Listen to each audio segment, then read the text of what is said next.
بسم الله والصلاة والسلام على رسول الله. ازيكم حبايبي؟ عاملين ايه؟ يا رب تكونوا بخير. في البداية بص، شايفين السوا بتاع الكيكة عامل ازاي؟ شايفين العلو بتاعها عامل ازاي؟ لسه طالعة من الفرن حالا يعني، حتى تلاقوا الدخان لسه فيها يعني. وعملت معاها كوباية شاي. كيف عندي ناكل الكيكة وهي سخنة؟ كوباية شاي سادة.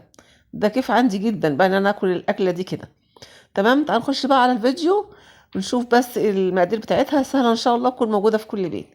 معلش، اي نعم السكر غالي والبيض غالي، كل حاجة ان شاء الله نعملها كل 10 ايام، كل 15 يوم.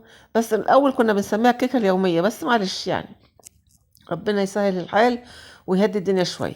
دلوقتي بقى عندي 4 بيضات حطيتهم في الخلاط مع معلقة خل وورقتين فانيليا. حطيت كوبايتين سكر. السكر دوت بتاع التومين الخشن وغامق شويه، رحت انا ضربتهم في الخلاط، نعمتهم حبه يعني. حطيت كوبايتين سكر، حطيت كوبايه وضربتها، وحطيت كوبايه تانية. حطيت ورقه بيكنج باودر ورشه ملح على الدقيق. الدقيق دول كام 4 كوبايات، كله بنفس المعيار بنفس الكوبايه. وحطيت كوبايه زيت، فالزيت تقل شويه الخلاط، فقلت احط عليهم اللبن على طول. حطيت كوبايتين لبن.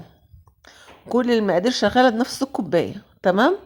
فهنقول مع بعض: حطينا 4 بيضات، حطيت ورقتين فانيليا، معلقة خل، وعندي كوبايتين لبن وكوباية زيت، وعندي 4 كوبايات دقيق. خلصت الخليط، ضربته في الخلاط، حطيته في بولة، وهبتدي انزل معلقة معلقة كده، واقلب معلقة واقلب لحد الخليط كله ما ياخد الدقيق كله. المقادير مظبوطة جدا على الشعر. لو انت دقيقك مختلف عن الدقيق بتاعي، يختلف عن الدقيق بتاعك، ممكن تحطي بقى لبن زيادة كمان يعني. عايزه اوريكي بس سمك الخليط عامل ازاي. الدنيا سهله جدا بالخلاط، مش هتتعبي ولا اي حاجه. شوف سمك الخليط ناعم كده وجميل جدا. انا كنت مبطنه الصينيه من قبل ما اشتغل وفاتحه الفرن.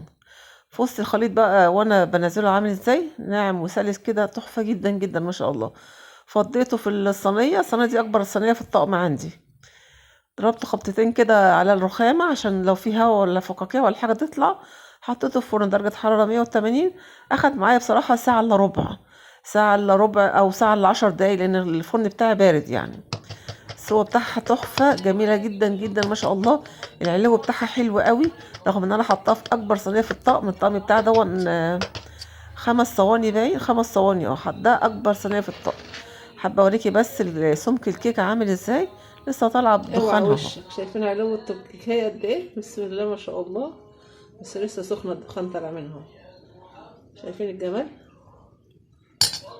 شايفين التسويه من تحت؟ اوه. عايزه اقول لكم ان انا بقالي فتره كل ما اعمل كيكه تبوظ مني، كل ما اعمل كيكه تبوظ مني. يعني انا حاسه ان في جت نفسي، يعني ان انا لما بعمل الكيكه تقوم بايظه. دي بعد بقى ايه، قولي سنه كده كنت اعمل كيكات، عارفه لو عملتها بره البيت بتطلع مظبوطه ومية مية، لكن لما اعملها عندي في البيت بتبوظ مني. مش عارفه ايه اللي جرالي يعني. الحمد لله بفضل الله يعني. فالكيكايه دي بقى اول مره اعملها من حوالي سنه تطلع معايا مظبوطه. فربنا يكفينا شر العين يا رب. ان شاء الله الدنيا هترخص كده وتعملي الكيكه اليوميه دي كل يوم ان شاء الله. ربنا يهدي الحال والسكر يرخص والزيت يرخص والبيض يرخص، وان شاء الله ربنا مش هيحرمنا من حاجه ابدا. شايفين بقى هشه ازاي وعاليه ازاي؟ انا فرحانه بيها قوي، لان بعد فتره كبيره عبال ما عملت الكيكه دي طلعت مظبوطه كده يعني. فربنا يدي كل واحد على قد نيته وضميره يا رب. طالعة مية مية مية بفضل الله، وفرحانة جدا. ويا رب بقى ما تنفس تاني. ان شاء الله الفيديو بتاعنا يكون عجبكم. لو عجبكم الفيديو لا تدعمونا بلايك شير سبسكرايب للقناة. اشوفكم في فيديو جديد ان شاء الله، مع الف سلامة. نورتوني. لو انت قاعدة معايا لحد دلوقتي، يا ريت تدعوا لاخواننا في فلسطين، ربنا ينصرهم على من يعاديهم ويعينهم ويرحم امواتهم يا رب العالمين. ربنا يرحمنا برحمته يا رب، اللهم امين.